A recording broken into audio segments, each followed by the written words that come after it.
Hello everyone, welcome once again to A2 studies with Aditya. तो दोस्तों, आज हम देखने वाले स्टेट बोर्ड क्लास 7th का मैथ्स का चैप्टर 1 जिसका नाम है ज्योमेट्रिकल कंस्ट्रक्शंस। तो देखो दोस्तों, ये आज हमारा पूरा इंडेक्स मैथ्स का पार्ट 1 और ये है आपका मैथ्स का पार्ट 2। लेकिन आज हम फोकस करने वाले हैं मैथ्स के पार्ट 1 के ज्योमेट्रिकल कंस्ट्रक्शंस। तो चलिए दोस्तों, आगे बढ़कर शुरू करते हैं। तो जैसा कि दोस्तों आप देख सकते हैं कि यहाँ पर हमारा पहला लेसन ज्योमेट्रिकल कंस्ट्रक्शंस आ चुका है। तो अब हम स्टार्ट करने वाले हैं। आपने स्टैंडर्ड 6 में तो ज्योमेट्रिकल कंस्ट्रक्शंस पढ़ा ही होगा, जिसके अंदर आपने एंगल बाइसेक्टर और परपेंडिकुलर बाइसेक्टर देखे होंगे। पर आज हम उसके लिए और अच्छे से देखने वाले हैं। तो let's recall, in previous classes we have learned about the line segment, angle bisector etc. We measure an angle in degrees. If angle ABC measures 40 degree, we write it as m angle ABC is equal to 40 degree.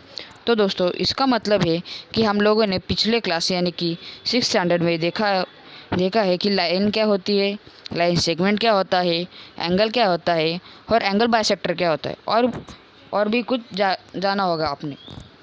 तो अगर angle ABC अगर हम लोग का 40 degree आता है, मतलब 40 degree आता है, तो हम उसे in writing form m angle ABC, इधर m का मतलब होता है 40 degree. Angle bisector, you see the figure of angle ABC along side an angle bisector divides an angle into equal parts. Is रे BM the bisector of angle ABC। तो देखो दोस्तों, यहाँ पर हमें एक एंगल दिया हुआ है जिसका नाम है ABC और उसको बाइसेक्ट कौन कर रहा है, BM। मतलब जो रे BM है, मतलब भी उसका स्टार्टिंग पॉइंट है पर उसका कोई एंड पॉइंट नहीं है, उसे हम रे बोलते हैं। जैसे सूरज की किरणें, फिर तीर धनुष, जिसका स्टार्टिंग पॉइंट होता है पर कोई एंड पॉइंट नहीं रहता, उसे हम रे बोलते हैं। और एंगल मतलब कोई भी 3 पॉइंट से लेके हुए हम कुछ बनाते हैं, मतलब एंगल्स। जैसे इधर देख सकते हैं ABC। तो इसकी मदद से हम लोगों ने एंगल बाइसेक्टर मतलब BM बनाया हुआ है, जो हमारे एंगल 40 को एकदम बराबर हाफ मतलब 20 डिग्री पर ये करता है। और इधर हमें क्वेश्चन भी पूछा है कि इज रे BM the bisector of ABC। तो हाँ, इसका आंसर है yes, BM is the bisector of ABC, angle ABC, perpendicular bisector of a line segment. तो दोस्तों, अब ये लाइन सेगमेंट और परपेंडिकुलर बाइसेक्टर क्या होता है, ये क्वेश्चन तो आपके दिमाग में ज़रूर आया होगा, क्योंकि आपने इससे पहले कभी पढ़ा नहीं होगा। ये थोड़ा आपके लिए ट्रिकी और कंफ्यूजिंग होगा। तो देखिए दोस्तों, मैं आपको इसको एकदम क्लियरली दे देता हूँ कि लाइन सेगमेंट मतलब जो P और S जो बाजू के फिगर में दिया हुआ है, उसे P और S वो लाइन सेगमेंट है। और जो हम लोग के आर्क से जो CD पे जो वो कर्व लाइन्स है ना, वो आर्क्स रहते हैं जिनसे हम परपेंडिकुलर बाइसेक्टर्स, मतलब एंगल जो पॉइंट P है उसको पकड़ के, मतलब जो हमारा कंपास है उससे लेकर अगर हम कोई आर्क्स बनाते हैं, मतलब P से एक आर्क्स जो ऊपर की साइड जा रहा है और S से आर्क जो दोनों साइड को इंटरसेक्ट करता हो, मतलब हम लोग को उन दोनों को इंटरसेक्टिंग बनाना है। और सेम नीचे के साइड D पे, अब ये ऊपर वाला हो गया C और नीचे वाला हो गया D, तो उन दोनों के करके हम लोग ये करना है। तो मतलब ये हमारा परपेंडिकुलर का मतलब होता है एकदम इक्वल, मतलब 90 डिग्री पे हमारे 4 फॉर्म हो गए हैं, CMP, CMS, DMP और DMS। ये हमारा 90 डिग्री आ गया है। Draw a line segment. तो देखो दोस्तों, यहाँ पे भी उन्होंने बताया हुआ है draw a line segment PS। मतलब लाइन सेगमेंट क्या है, PS, जो कि 4 सेंटीमीटर का है और उसका परपेंडिकुलर बाइसेक्टर जिसका नाम होगा CD। तो जैसे हम लोगों ने परपेंडिकुलर बाइसेक्टर बताया है, मतलब C और D जो इंटरसेक्टिंग करते हो 90 डिग्री पे, वो how will you verify that CD is a perpendicular bisector. Measure of angle CMS। तो मैंने बताया ना, एंगल CMS वो 90 डिग्री होगा क्योंकि परपेंडिकुलर बाइसेक्टर है। उसने 4 इक्वल पार्ट्स में, जो हमारा नॉर्थ, ईस्ट, वेस्ट, साउथ होता है ना, वैसा हम लोग को डिवाइड करके दिया है। Is line P M is equal to line C M. तो देखो पी एम और सी एम मतलब परपेंडिकुलर बाइसेक्टर और काम रहता है कि वो एकदम बीचों बीच में से जाता है। अगर ये 4 सेंटीमीटर है तो वो 2 सेंटीमीटर में जाएगा। तो आगे देखते हैं, let's learn the property of the angle bisectors of a triangle. हाँ, activity draw any P Q R, any triangle P Q R. इधर जो ट्राइंगल का ये रहता है शेप, वो इंडिकेट करता है triangle. Draw any triangle P Q R. तो देखो दोस्तों, इधर फिगर दिखाया हुआ है P Q R. Use a compass to draw the bisectors of all 3 of its angle. Extend the bisector if necessary so that they intersect in one another. तो हमें जैसे हम लोगों ने पिछले वाले स्टेप्स में देखा था कि कैसे हम लोगों ने एंगल बाइसेक्ट किया था, सेम उसी तरह एंगल पी, एंगल क्यू और एंगल आर को हमें ये करना है, एंगल बाइसेक्ट करना है और उनको थोड़ा एक्सटेंड करते हुए उनके जो एजेस रहते हैं, मतलब जो कॉर्नर टाइप रहता है जो लाइंस का, उधर तक लेके जाना है। तो देखो ये सब का आपने कर लिया है। These 3 bisectors pass through the same point, that is, they are concurrent. Name the point of concurrence. I note that the point of concurrence of the angle bisectors of a triangle is in the interior of the triangle. मतलब जैसे कि ये सब intersect हो रहे हैं, ये देखो इधर बीच में वो सब इंटरसेक्ट हो गए हैं इधर, तो उसे हम नाम देंगे आई। इधर आई लिखा हुआ है मतलब कॉन्करेंट, और इसका कॉन्करेंस पॉइंट होगा देखो ए बी सी। वो हम लोगों ने आगे एक्सटेंड करते हुए उसी इससे हम लोगों ने ये ले लिया है 90 डिग्री। अब हम आगे देखने वाले हैं उसका ये 90 डिग्री वाला ए बी सी वाला। Draw perpendiculars I A, I B, I C respectively from I on to the sides of the triangle P Q, Q R and P R. Measure the lengths of this perpendicular. Note that IA is equal to IB is equal to IC. तो मैंने पिछले बार बताया था कि इधर A, B और C पे 90 degree form होगा I से लेके, मतलब परपेंडिकुलर बाइसेक्टर्स। तो उसी तरह IA, IB और IC इक्वल होंगे क्योंकि वो कॉन्करेंट से सेम डिस्टेंस पे है। नेक्स्ट स्लाइड पे जाते हैं हम। The property of perpendicular bisectors of the sides of a triangle. Activity: use a ruler to draw an acute angle triangle and an obtuse angle triangle. Draw the perpendicular bisectors of each of the 2 sides. तो दोस्तों ये आपने देखा होगा, पर ये draw the perpendicular bisectors of each side of the 2 triangles. Second, in each triangle, note that the perpendicular bisectors of the sides are concurrent. Name their point of concurrence. C. Measure the difference between C and the vertices of the triangle. Note that CX, CY and CZ is equal. Observe the location of the point of concurrence of the perpendicular bisectors. तो दोस्तों यहाँ पर दो triangle है, वो ऊपर वाला XYZ और ये नीचे वाला XYZ, ये दोनों एक्यूट और ऑब्ट्यूज है। ऊपर वाला एक्यूट है और नीचे वाला ऑब्ट्यूज है। इन दोनों को हमें हर एक साइड से हमें परपेंडिकुलर बाइसेक्टर्स बनाना है। तो जैसे कि इधर देख सकते हैं कि इधर परपेंडिकुलर बाइसेक्टर है, इधर परपेंडिकुलर बाइसेक्टर है, इधर भी है और इस नीचे वाले ट्रायंगल में भी सब के परपेंडिकुलर बाइसेक्टर्स है। तो हमें नोट करना है कि इन सब के जो परपेंडिकुलर बाइसेक्टर्स है वो कहीं ना कहीं आके मतलब इंटरसेक्ट होने चाहिए, जिसको हम कॉन्करेंस बोलते हैं। तो देखो इधर कॉन्करेंस होना चाहिए और सबका जो ये रहना चाहिए लेंथ CX, CY और CZ सब सेम होना चाहिए। ऐसा वो एक्टिविटी है। और अब आगे बढ़ते हैं। Something more, the angle bisectors of a triangle are concurrent. The point of concurrence is called the incentre and is shown by the letter I।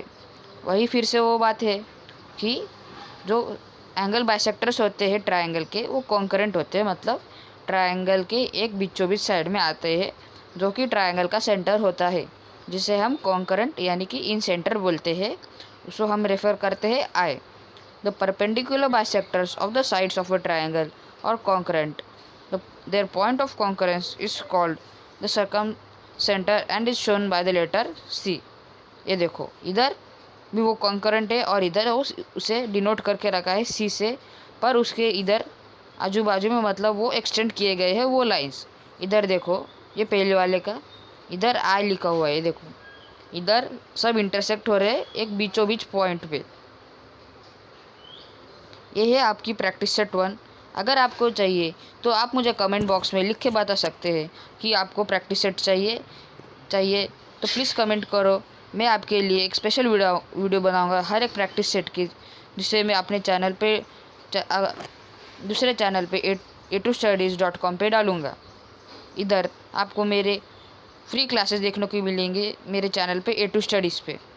Let's learn construction of a triangle activity. Let us see if we can draw the triangles when the measures of some sides and angles are given. Draw triangle ABC, मतलब एक triangle बनाना है जिसे हम नाम देंगे ABC। उन सब की लेंथ होनी चाहिए जो AB रहेगा, मतलब जो ऊपर वाली लेफ्ट हैंड साइड उसके मेजर होगी 4 सेंटीमीटर।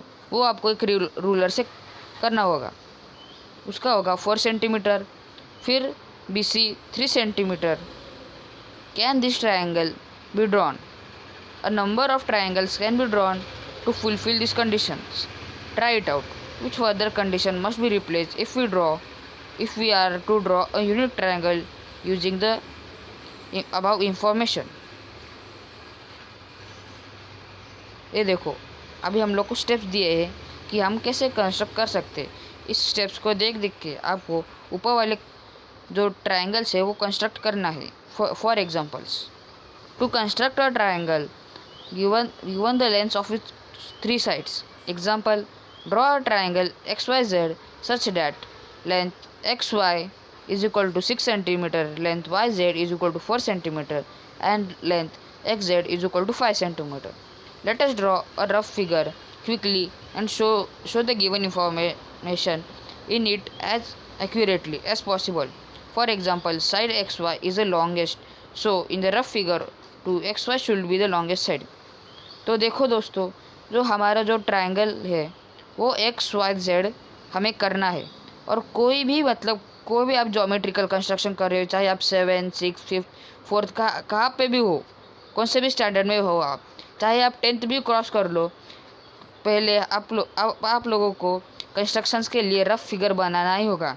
क्योंकि रफ़ फिगर के लिए आपको मार्क्स रहते हैं बोर्ड में, स्पेशली बोर्ड में रफ़ फिगर नहीं होगा तो आपके मार्क्स कट सकते हैं। बोर्ड में रफ़ फिगर होना सबसे ज़्यादा इम्पोर्टेंट है। अगर आपने रफ़ फिगर बना लिया और आपका सम थोड़ा बहुत गलत हो गया, मतलब गलती होती है, अगर गलत हो गया तो भी आपको इसके मार्क्स मिल सकते हैं। 1 मार्क्स आपके रफ़ फिगर के लिए भी होता है। तो अगली बार से ध्यान रखें कि आपके हर सम में रफ़ फिगर होना ही चाहिए। Steps, according to the rough figure segment XY of length 6 centimetre is drawn as the base. मतलब जो लॉन्गेस्ट साइड रहती है, यहाँ पे लॉन्गेस्ट साइड कौन सी है? XY, जो कि YZ और XZ से दोनों से बड़ी है 6 सेंटीमीटर। तो हम लोग को सबसे पहले ड्रॉ कर लेना है XY, जो बेस रहता है। बेस सबसे लॉन्गेस्ट रहता है हर सम में। बेस आपको बेस ही लेना है जो लॉन्गेस्ट साइड रहती है। XY ड्रॉ कर लिया, उसको हम मेजर दे देंगे 6 centimetre. As length XZ is 5 centimetre, draw an arc on one side of segment XY with compass open to 5 centimeter and with its points। तो ये जो आपका ये रहेगा X जो रहेगा उससे जो XZ की जो लेंथ है उसके नाप से आपको एक कंपास से आपको एक आर्क बना लेना है। जैसे कि हम लोगों ने पीछे देखा था कि आर्क से ही हम लोग ट्रायंगल्स बनाते हैं। तो X से लेके 5 सेंटीमीटर की दूरी पर आपको एक आर्क बना लेना है। Same next with the point at Y and the compass open to 4 centimetre, draw an arc to cut the first arc at Z, draw segments XY and YZ। तो फिर से हमें Y लेना है और Y को 4 सेंटीमीटर पर रखे, जो 5 सेंटीमीटर वाला XZ है उसको कट कर लेना है। तो जहाँ पे भी ये दोनों का पॉइंट ऑफ इंटरसेक्शन रहेगा, मतलब जहाँ पे दोनों कट करेंगे उस पॉइंट से आपको लाइन सेगमेंट्स लेनी है दोनों के लिए, जिससे कि वो एक पूरा का पूरा परफेक्ट ट्रायंगल दिखेगा इस तरह। ये देखो, a similar construction can be drawn on the other side of the base as shown below. ये देखो, ये रफ फिगर है और ये आपका आंसर है। ये देखो, आया ना बराबर। तो इसी तरह आपको कंस्ट्रक्शंस करनी है, मतलब बेस पहले, फिर आर्क्स और फिर से दोनों को ज्वाइन करना है, मतलब आर्क ऑफ इंटरसेक्शंस पे आपको ज्वाइन करना है। अब दोस्तों एग्जाम्पल 2 में हमें एक एंगल की मदद से हम लोग को करना है। To construct a triangle given two sides and the angle included by them. Example, draw a triangle PQR such that length PQ is equal to 5.5 cm, measure of angle P is equal to 50 degree and length of PR is equal to 5 cm. A rough figure has been drawn showing the given information. Angle P is an acute angle and it is shown in the rough figure 2. आपको मतलब angle की degree 50 degree, आपको ये भी पता होना चाहिए कि एक्यूट एंगल किसे बोलते हैं और ऑब्ट्यूज एंगल किसे बोलते हैं। एक्यूट का मतलब होता है जो 90 डिग्री से कम होता है, मतलब आपने कैंची फिर जो ट्री रहता है उसके जो ब्रांचेस रहते हैं उसको वी टाइप में फॉर्म होते हुए देखा होगा। अगर वो वी एंगल मतलब 90 डिग्री से कम है, मतलब एक स्ट्रेट लाइन जो परपेंडिकुलर के लिए आपने यूज़ की थी। ये देखो, इधर 50 डिग्री स्ट्रेट नहीं है, इधर वो 50 डिग्री मतलब थोड़ा स्लैंटिंग में है, तो उसे हम एक्यूट बोलेंगे। और वही अगर वो 90 के ऊपर जाएगा, मतलब 120, 110, 180 तक, वो ऑब्ट्यूज कहलाएगा। फिर ये देखो, हाँ अब हम स्टेप्स करेंगे। According to the rough figure is most important. आपको मैंने बताया था रफ फिगर होना ही चाहिए। According to the rough figure, segment PQ forms the base of length 5.5 cm. Ray PG is drawn so that measure of angle GPQ is equal to 50 degree. तो हम लोग को पहले PQ ले लेना है, जिसका हम लेंथ होगा 5.5 सेंटीमीटर। तो उसी को लेकर ही हम दूसरा जो ये रहता है, मतलब 50 डिग्री पे हम प्रोट्रैक्टर से मार्क कर लेंगे। जो हमारा आर्क रहेगा उसको हम 50 डिग्री पर ये करेंगे। ये देखो, open the compass to 5 centimetre, placing the compass point on P, draw an arc to cut ray PG at R, join points Q and R, triangle PQR is the required triangle. ये देखो, फिर पहले आप लोगों ने length ले ली base की 5.5 centimetre, फिर एक प्रोट्रैक्टर से आप लोगों ने 50 डिग्री ले लिया, फिर उसी प्रोट्रैक्टर से आपने आर्क बना लिया और फिर उसी से हम लोगों को ये करना है 5 सेंटीमीटर लेके फिर 4 सेंटीमीटर फिर रिक्वायर्ड ये करना है। मैं आपके जो सम्स रहेंगे उसमें आपको और क्लियर कर दूंगा कि कैसे हम बनाते हैं। इधर मेरे पास सिर्फ आपको एक्सप्लेनेशन के लिए है, इसलिए मैं आपको सिर्फ अपने बहुत जितना मुझको आएगा उतने अच्छे तरीके से मैं आपको एक्सप्लेन करूँगा। लेकिन अगर आपको और अच्छे से समझना है तो आप मुझे कमेंट में बताइए कि मैं आपके लिए सॉल्व करूँ कि नहीं। तो मतलब मैं प्रैक्टिस सेट 1 और प्रैक्टिस सेट 2 और आगे के प्रैक्टिस सेट 3, 4 इस लेसन के आपके लिए करूँगा। तो चलिए दोस्तों, आज के लिए बस इतना ही। पार्ट 2 देखने के लिए please like and subscribe to A2 studies with Aditya. Till that time, bye bye everyone.